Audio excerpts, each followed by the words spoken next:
Bonjour tout le monde et bienvenue dans Sécurité 101, remise à jour de votre hygiène numérique. Nous sommes dans le deuxième chapitre où on va parler des VPN, de sa connexion Wi-Fi, des bonnes pratiques à avoir lorsque vous allez naviguer sur Internet. On a vu dans la vidéo juste avant quel browser utiliser si vous devez utiliser Internet, Brave en l'occurrence, peut-être Tor. Aujourd'hui, on va plus parler connectivité. Comme pour toute cette formation, je suis accompagné de deux experts, Théo, Renaud, on ne vous présente plus, merci beaucoup d'être ici. On va commencer par la chose que la majorité des gens connaissent parce que c'est partout sur YouTube, les fameux VPN. À quoi ça sert un VPN déjà et est-ce que c'est vraiment utile lorsqu'on veut être anonyme sur Internet?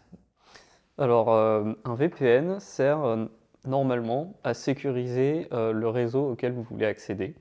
Par exemple, en entreprise, lorsque vous voulez accéder au réseau interne de votre entreprise depuis l'extérieur, eh bien, il faut sécuriser cet accès et notamment éviter que les données que l'on envoie dans le réseau interne de cette entreprise soient notamment visibles en clair.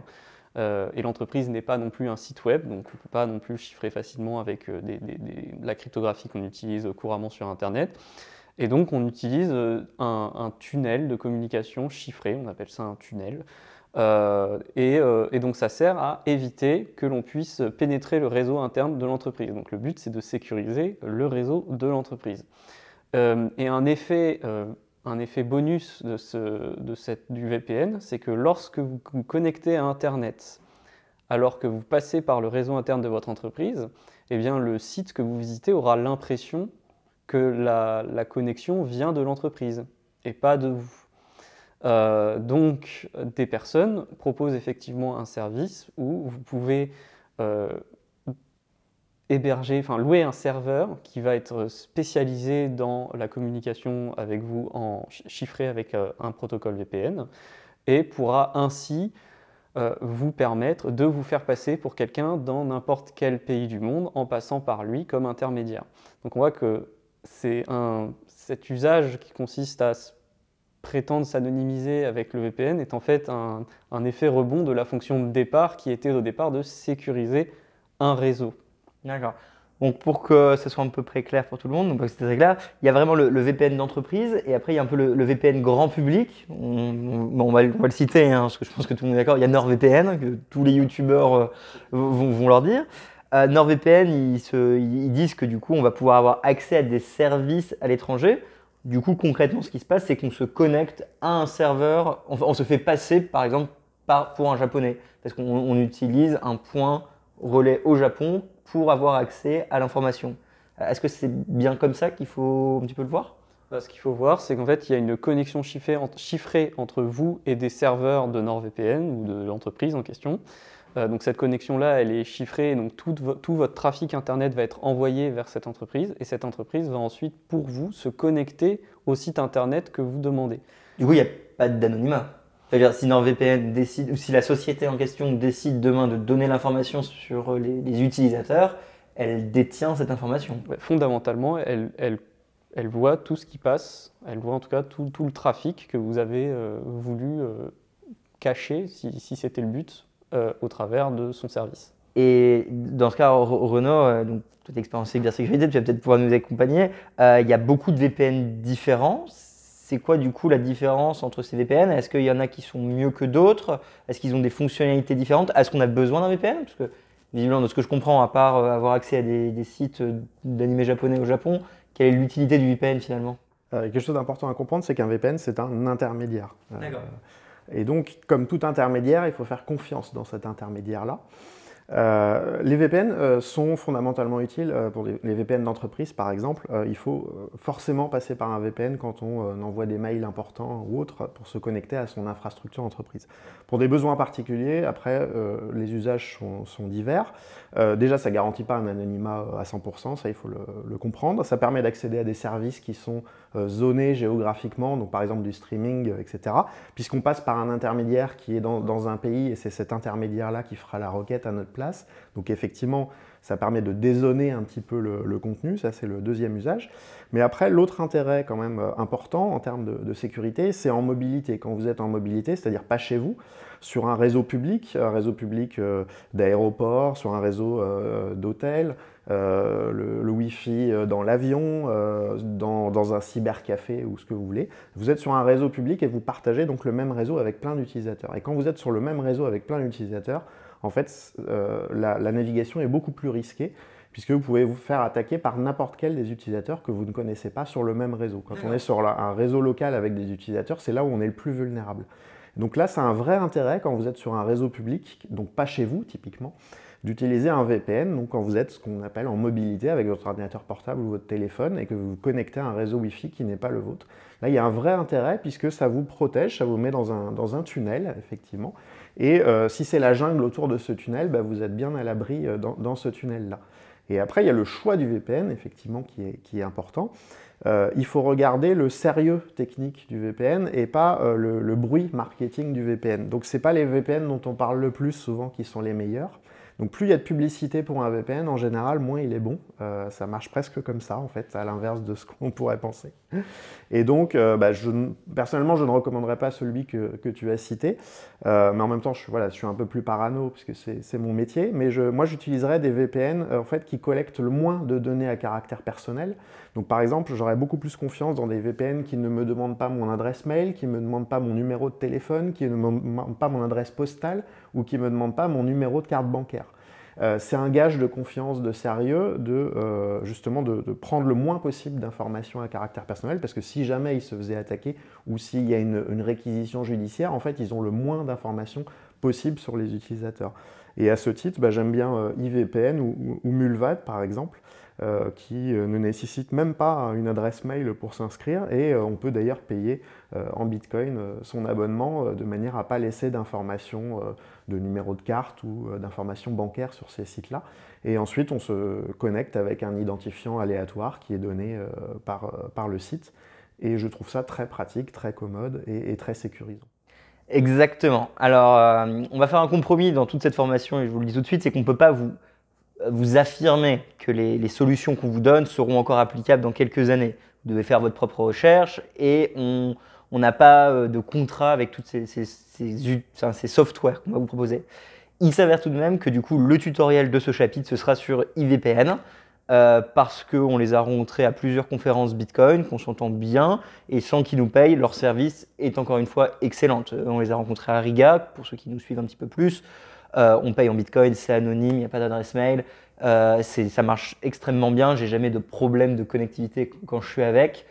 C'est peut-être pas fait pour regarder du streaming intensif, mais si vous voulez vraiment un VPN efficace, parmi les choix qu'on vous donne, et par ailleurs, il propose un bloqueur de pub qui est intégré aussi au VPN. Donc même si on n'en a pas dans son navigateur, par exemple sur mobile, où il y a un petit peu moins de solutions de blocage de pub, on peut utiliser leur VPN juste pour ne pas avoir de publicité. C'est un gros avantage pour moi. C'est super. Et alors, ma question, donc là, le VPN, quand vous êtes dans les endroits publics extrêmement importants, ma question serait peut-être un petit peu en dessous. Faut-il se connecter avec le réseau public ou alors en point connexion 4G avec son téléphone, si on peut évidemment?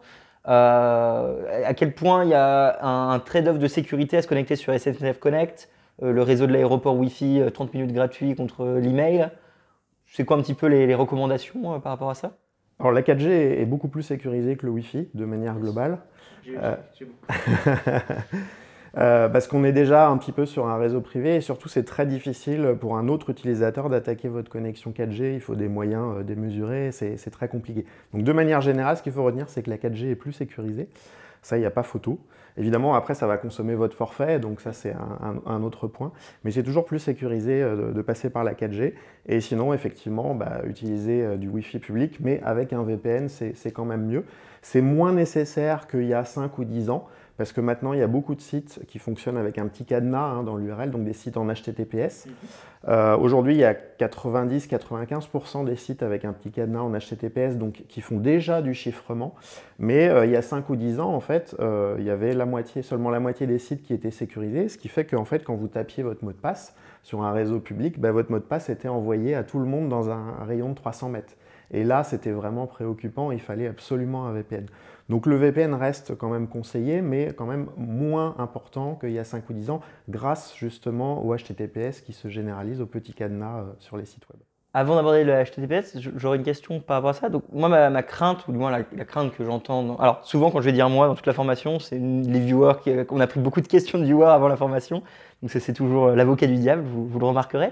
J'avais plus peur que ça soit la SNCF qui récupère mes données, ma data, plutôt qu'une attaque de mon voisin dans le wagon d'à côté. À quel point est-ce que c'est vrai finalement? Est-ce que l'aéroport récupère de la data? À quel point il stocke de l'information par rapport à nous? Plus qu'une menace d'attaque directe de hacking. Alors quand on est en Europe, on peut être assez confiant quand même que les organismes ne font pas n'importe quoi avec les données de connexion parce que c'est relativement réglementé. On a le RGPD, qui est le règlement général pour la protection des données, qui empêche la collecte sauvage de données en dehors de tout cadre, et donc avec une obligation de déclaration aussi de la collecte qu'on fait des données et une obligation de protection des données. Donc en Europe, en général, les fournisseurs de points d'accès Wi-Fi font pas n'importe quoi avec les données de connexion. Par contre, dès lors qu'on est à l'étranger, bah, c'est un peu plus risqué, effectivement. Mais il est à peu près sûr que la SNCF ne fait pas n'importe quoi avec nos données de connexion, les revend pas et n'utilise pas notre mail pour le donner à tout le monde, pour s'inscrire sur des listes de diffusion, du spam, etc. Ce risque-là, il n'est pas très élevé en Europe, il peut être beaucoup plus élevé ailleurs. Pantavis, qu'est-ce que c'est HTTPS? S'il n'y a pas le cadenas, on quitte le site, comment on doit traiter cette question? Alors, donc HTTP, c'est le nom simplement du protocole de communication dit hypertexte pour justement communiquer le contenu des pages web et les afficher. Donc ça, c'est juste un protocole de format pour les sites internet. Et donc le S signifie que la connexion est dite sécurisée. Donc ce que ça veut dire, c'est qu'il y a un système qu'on appelle un serrage de main, un handshake, qui est fait entre le site et vous lorsque vous vous connectez au site, qui permet de chiffrer la connexion. Donc ce qui se passe, c'est que quand vous interagissez avec le site, une personne extérieure qui éventuellement écouterait ce qu'il se passe sur la ligne de connexion que vous utilisez avec le site ne peut pas comprendre ce qui est dit puisque c'est chiffré via du chiffrement classique qui est de bonne qualité, il n'y a pas de problème là-dessus. Là où il faut faire attention, c'est que pendant un certain temps, on a diffusé l'idée que le fait d'avoir le cadenas permettait de s'assurer que le site qu'on visitait était le bon site. C'est-à-dire que j'arrive sur le site facebook.com ou je sais pas quoi et je vois un cadenas, donc je sais que ce site il est authentique et je peux faire ce que je veux dessus et je peux balancer toutes mes données personnelles dessus si j'ai envie. Et en fait, aujourd'hui, c'est plus compliqué puisque en fait, il faut s'assurer que le système de cryptographie qui est utilisé, donc notamment la clé publique du site, est bien celle appartenant au site authentique et que ce n'est pas une personne qui essaie de se faire passer pour le site authentique avec une clé publique différente pour pouvoir déchiffrer tout ce qui se passe, tout ce que vous allez faire comme interaction avec ce site.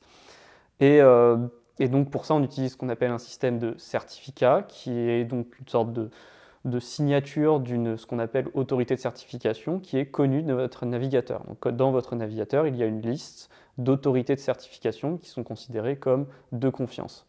Et donc lorsque votre navigateur affiche un petit cadenas vert pour vous dire voilà, ce site est sécurisé, c'est qu'il a reçu un certificat de ce site avant de commencer à chiffrer sa connexion, dans lequel il a pu constater une signature d'une autorité de certification à laquelle il fait confiance. Et donc, il va pouvoir vous dire, bien là, vous êtes bien en train de chiffrer avec une clé publique qui correspond au nom de ce site. Pendant une période, ça permettait de s'assurer que le site est authentique, mais aujourd'hui, beaucoup de personnes arrivent à obtenir des signatures d'autorité de certification alors que le nom du site est volontairement un nom qui est ambigu.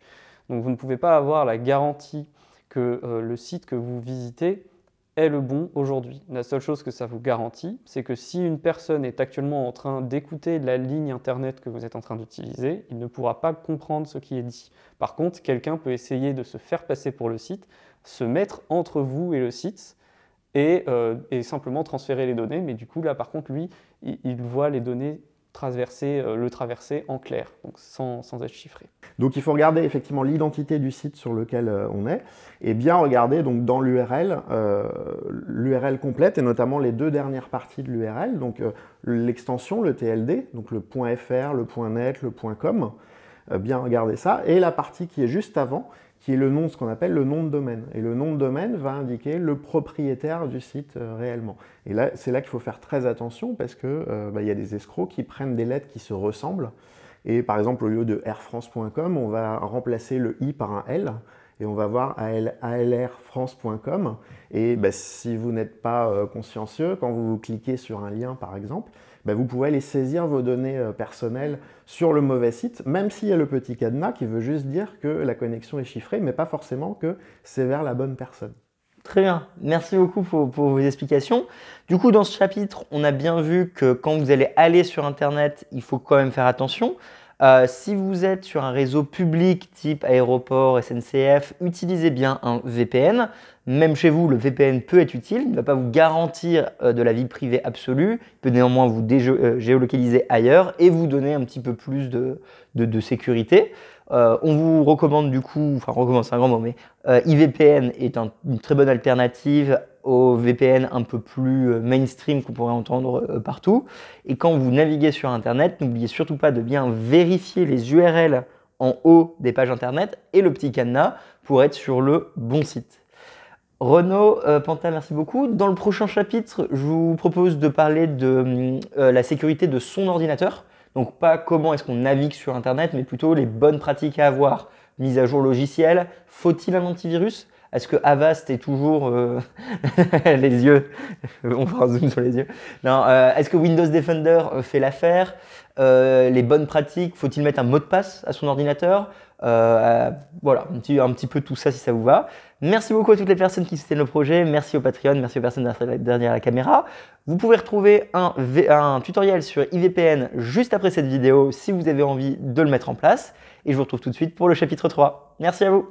Merci d'avoir écouté la vidéo. Pour nous suivre sur les réseaux, c'est Découvre Bitcoin. Un grand merci aux Patreon, aux personnes qui font des donations ou qui nous soutiennent via le e-commerce pour qu'on puisse continuer à fournir des formations, tutoriels et interviews gratuites en 3 langues. Pour plus d'informations sur Bitcoin ou pour n'importe quelle autre question, rendez-vous directement sur www.découvrebitcoin.com. On se retrouve pour la prochaine vidéo. À bientôt les amis.